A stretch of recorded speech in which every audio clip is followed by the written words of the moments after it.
donne cette année pour que nous puissions devenir meilleurs, pour qu'il y ait en nous une certaine transformation. Dieu nous donne cette année pour que nous puissions franchir de nouvelles étapes. Et je déclare que de nouvelles étapes seront franchies par toi cette année. Au nom de... La nouvelle année est là. Et en face de toutes ces réalités-là, quand nous voyons toutes ces réalités, tous ces combats, tous ces défis, toutes ces opportunités, tous ces privilèges, bien aimés, en face de tout ça, nous avons besoin de recourir à la sagesse pour bâtir l'année 2026 comme il faut, comme des sages architectes. Nous devons recourir à la sagesse. Que des choses avons-nous perdues l'année passée parce qu'on n'a pas été sage? Que des relations qui ont été détruites l'année passée parce qu'on n'a pas été sage? Que d'opportunités ratées l'année passée puisqu'on n'a pas été sage? Mais ma prière cette année, que dans ta manière de construire, dans ta manière de prolonger, de vivre cette année, que la sagesse soit au rendez-vous dans le puissant nom de Jésus-Christ. C'est que nous devons comprendre cette année, bien-aimés, la sagesse ne doit pas être une option, ne doit pas être une chose à prendre ou à laisser. Non, sinon tu auras toujours des résultats négatifs par rapport à l'année passée. La sagesse ne doit pas être optionnelle, mais ça doit être une nécessité. Coûte que coûte, tu dois t'accompagner de la sagesse pour réussir cette année au nom de Jésus-Christ. Tu ne sauras relever les défis qui sont devant toi, tu ne sauras remporter les batailles sans la sagesse.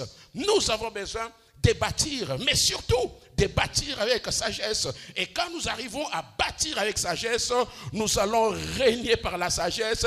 Ainsi, nous allons marcher dans l'autorité. C'est ça ma prière cette année pour toi, c'est que tu arrives à régner par la sagesse et que tu marches dans l'autorité dans le nom de... Nous parlons de la sagesse. La grande question c'est de savoir c'est quoi la sagesse et comment pouvons-nous la définir, la sagesse. La sagesse dont je suis en train ici de parler ici, bien aimé, il ne s'agit pas de sagesse de Massapo, non, il ne s'agit pas de cela, mais il s'agit de ces dons, de cette grâce, de cette capacité que Dieu accorde à ses enfants. Ce n'est pas la sagesse de Sambole Soba, ce n'est pas la sagesse de légende, non. Premièrement, que devons-nous savoir sur la sagesse? La sagesse, bien aimé, nous pouvons la définir comme la capacité que Dieu nous donne pour nous imposer dans un domaine précis. Ça veut dire que quand Dieu te donne cette sagesse, ça veut dire qu'il t'impose dans un domaine pour que tu puisses régner.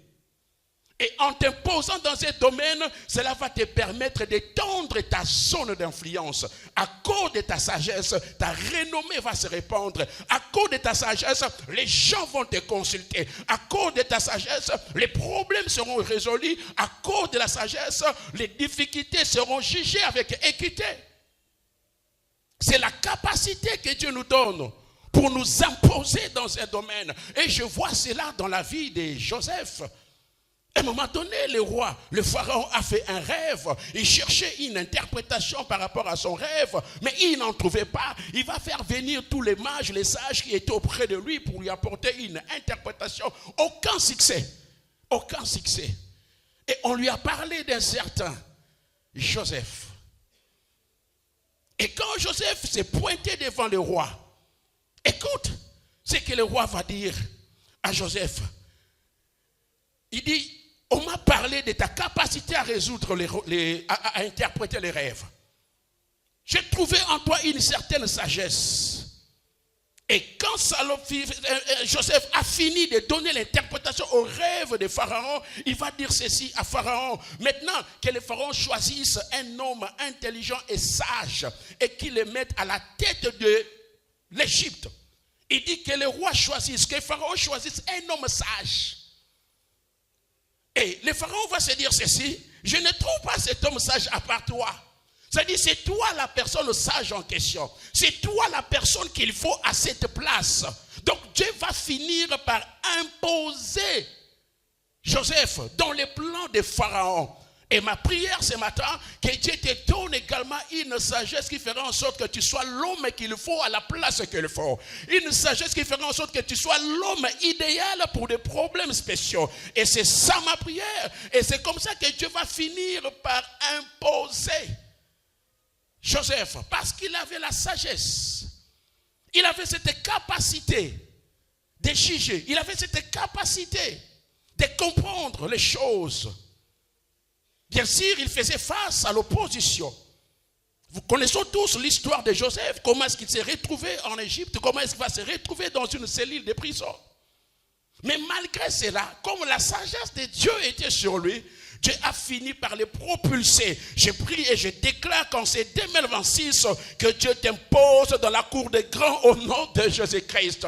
Il était un prisonnier. Il est venu comme un esclave entre les mains des mendiants. Mais Dieu a fini de par la sagesse qu'il lui avait donnée de l'imposer dans la cour des grands. Je dis à quelqu'un, cette année, tu vas t'imposer dans la cour des grands. Je le déclare au nom de Jésus-Christ. Cette année, ton nom sera dans la cour des grands. Et je prie que cela soit ton partage au nom puissant de